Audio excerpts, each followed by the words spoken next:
Honeymoon అంటే అర్థం తెలుసా ఫటేలా? నాకు తెలుసు. ఏమంటారు?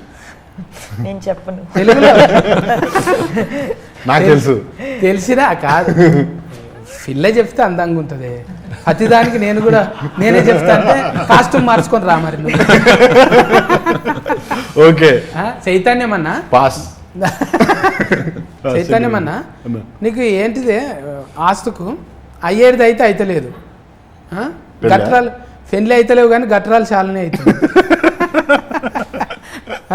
గట్రాల పెళ్లి గట్రా అంటారు నీకు అయ్యేది అయితే లేదు, పెళ్లి అయితే లేదు, గట్రాలు మాత్రం అవుతున్నాయి. ఇప్పుడు మన అన్న ఏం చెప్పింది నీకు, ఇంట్లో లగ్గం ఉంటుంది అని? ఓకే అవసరం లేదు మిగిలిందంతా. అవన్నీ ఏం చెప్పలే నాకు. 20 నాకు చెప్పింది ఒకటే, ఇందులో హీరోయిన్ హెబ్బా పటేల్ చేసిందంటే ఓకే అని చెప్పేసి. చిన్నప్పటి నుంచి ఆ అమ్మాయి ఫస్ట్ సినిమా అప్పటి నుంచి been big fan of Hebah గారు. సో అంటే ఇద్దరు చిన్నప్పటి నుంచి, ఇద్దరు చిన్నప్పటి నుంచి కాదు సార్, అంటే కాదు హెబ్బా మేడం చిన్నప్పటి నుంచి ఫస్ట్ చిన్నప్పుడు సినిమా చేసినప్పుడు కూడా అంకుల్ చూశారనమాట. మీరు ఎవ్రీబడి వాజ్ నేను ఆవిడని కాపాడుతున్నాను. నన్ను ఫాదర్ ఫిగర్ అంది కదా షూటింగ్ లో, అందుకని నేను కాపాడు. ఇంకా గుర్తుపెట్టుకున్నారు. You still remember that. సినిమాలలో అట్లా ఉండదు, లైఫ్ టైం ఎప్పుడు ఎంగే ఉంటుంది సినిమాలలో. ఎందుకు మేకప్ వేసుకుంటాం? ఒట్టిగా కెమెరా లెన్స్ ఉన్నాయి, మనకు మేకప్ తక్కువైంది అనుకో ఎడిటింగ్లో చూసుకోవచ్చు. 3 ఛాన్సులు ఉన్నాయి, ముఖం మీద వేసుకోవచ్చు, లెన్సులు మార్చుకోవచ్చు, ఇంకా మిలిగిందేమని ఉంటే పోస్ట్ ప్రొడక్ట్స్లో చూసుకోవచ్చు. అంత ఛాన్స్ ఉంది. దొడ్డోళ్ళని సన్నం చేయొచ్చు, తెల్లోళ్ళని నల్లగా చేయొచ్చు, నల్లోళ్ళని తెల్లగా చేయొచ్చు. అంత గ్లామరస్గా ఉన్నారు కదా మీరు. ఎవరన్నా క్యారెక్టర్ ఆర్టిస్ట్ రాకపోతే ఎందుకు వేయాలి, నేనే వేసేస్తా అనుకున్నారా? నా సినిమాని తక్కువగా అమ్మడం నాకు ఇష్టం లేదు, అందుకని నాకంటే వాల్యూ ఉన్న యాక్టర్స్ నేను తీసుకుంటూ ఉంటా. భరణి గారు, సుహాసిని గారు, హెబ్బా మేడం, ఆయన చైతన్య గారు, అండ్ అలీ గారు, అండ్ సురేఖవాణి గారు, వీళ్ళందరూ నాకంటే సెలబుల్ బాగా తెలిసిన ఫేమస్ యాక్టర్స్ కదా. నేను చేస్తే నేనే చూసుకోవాలా, కథ, స్క్రీన్ ప్లే, దర్శకత్వము, ఆడియన్స్ కూడా నేను ఉండటం ఇష్టం లేదు నాకు, అందుకే నేను చేయను. అయితే ఇట్లనే ఇప్పుడు పర్ఫెక్షన్ కోసం 2-3 ఫార్లు చెప్తారు కదా, అంటే అన్నకు చాలా అనుభవం ఉంది. ఇప్పుడు టీచర్గా ఆయన చాలా మందికి గురువుగా పనిచేసిండు. ఎప్పుడు సార్ అది షాట్ల శ్రీరాములు అని మీరు యాడ్ చేసిండ్రు? అది ఎప్పుడు అడిగితే నా వాయిస్ తెలుస్తుంది, అందుకని చెప్పను. ఏజ్ కవర్ అయితే తెలుస్తుంది కదా అని. చాట్ల శ్రీరాములు గారు, జేవి సోమయాజులు గారు, మన దేవదాస్ కనకాల గారు, వీళ్ళందరి శిష్యుడు నేను. దీక్షిత్ మాస్టారు. అక్కడి నుంచి అమెరికా వెళ్ళి అక్కడ అలాంటి గురువులతో, ఇంగ్లీష్ గురువుల దగ్గర చదువుకుని, అమెరికన్ గురువుల దగ్గర చదువుకుని వచ్చాను అనమాట. అది విన్నా మీ గురించి, అంటే మీరు పెద్ద ఈకి ఫీడి అని.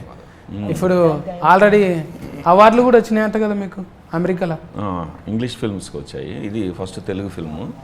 మేము చేసిన ఇంగ్లీష్ ఫిల్మ్స్కి కొన్ని అవార్డులు వచ్చాయి ఫిల్మ్ ఫెస్టివల్స్లో.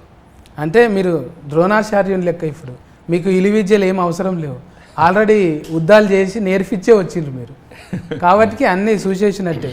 ఇప్పుడు ఏదో కొత్తగా చిన్నది కాదు ఇది. మీరు ఆల్రెడీ నాగార్జునం సార్తో కలిసిండ్రు, వాళ్ళతో కలిసిండ్రు, మళ్ళీ ఆర్జీవి సార్తో కలిసిండ్రు కదా, రామ్మోకాలర్మ సార్తో పని చేసిండ్రు కదా. రామగోపాలమ్మ అంటేనా? ఎస్ రామగోపాలమ్మ గారికి కాస్టింగ్ డైరెక్టర్ నేను అమెరికాలో, హాలీవుడ్లో 2 ఫిల్మ్స్ డెవలప్మెంట్లో ఉన్నాయి. సో ఆ పేర్లు ఆయన పర్మిషన్ లేకుండా మళ్ళీ చెప్పను, కానీ ఆ రోజు ప్రోగ్రాంలో చెప్పాను. సో హాలీవుడ్ అంటే ఆయన నాకే ఫోన్ చేస్తారు, అది నా అదృష్టం. రాము మరి ఆయనకేమో ఆయన ఈ స్కూల్ అంతా ఎట్లుంటుంది, ఫెన్లీ కష్టము, ఫెన్లం అయితే ఇంకా కష్టము అన్నట్టే ఉంటాడు ఆయన.